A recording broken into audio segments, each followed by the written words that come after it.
Hi, my name is Cheyenne Rosenbaum, and in 2016 I took my project, The Effectiveness of Potassium Permanganate as a Treatment to Gill Lice in Brook Trout from Central Pennsylvania, to the CPUB conference. This was done under Dr. Stephen Seiler at the Washington University of PA. So what are gill lice? Well, there's these nasty little bugs that hook into the gill filaments of, particularly here, brook trout, and eventually they become so infested that the brook trout suffocates and dies. So where did it come from? Gill lice are native to the U.S. They were first found in Wisconsin, and in 2012 they became recognized as a statewide problem. 2 short years later, in 2014, they became present in most freshwater mountain streams that contain brook trout. And this is thought to be done as brook trout diseases propagate in hatcheries, and then those fish are stocked in streams. So what's the practicality of a treatment? Well, in-stream treatment is difficult, and you can't pour chemicals into a stream. That's illegal. In a hatchery, though, it's feasible. You can access the fish much easier. You can contain the situation. You can create a dip treatment. And then hopefully the healthy fish can then be stocked into the stream, so you're not creating this spread of disease. So what's the issue here? Well, the FDA approved list of drugs or chemicals or whatever you can use on fish in a hatchery setting are very limited, and there's generally a pretty long hold before the fish can be stocked, which is less desirable for the hatcheries.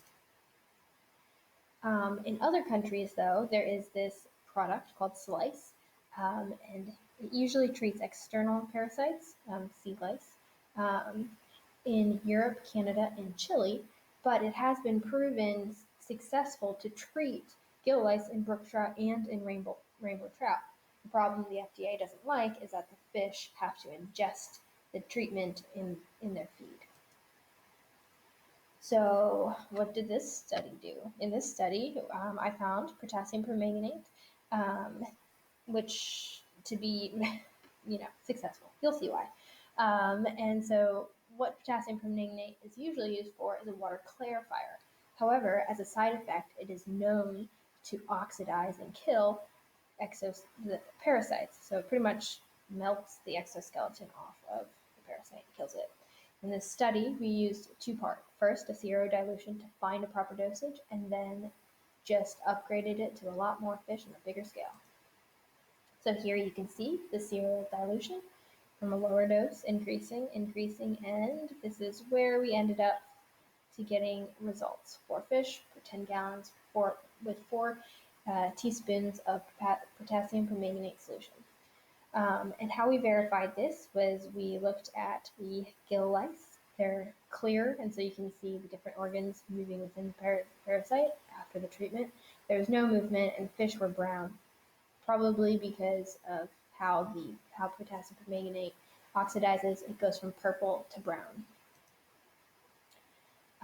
So here, this was our main study, and we took 50 fish in 77 gallons with 2 ounces of solution and some aeration so the fish don't suffocate.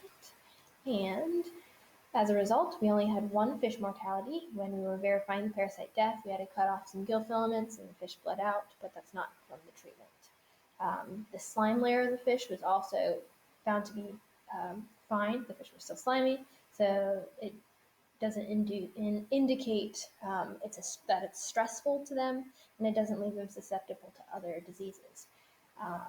And as a result, the gill lice were dead, but because the hooks that go into the filaments are very long, the lice cannot be removed without really harming the fish. And there was some fish that had a few swollen gill filaments, but that's inconclusive on whether it's dosage or if the filaments were already damaged from the parasite. That needs further study. And in conclusion, in 2016, they were not very well understood. In 2020, though, there's a lot more rules and regulations around the gill lice, and hatcheries have to be gill lice-free certified before they can stock. And this experiment was successful.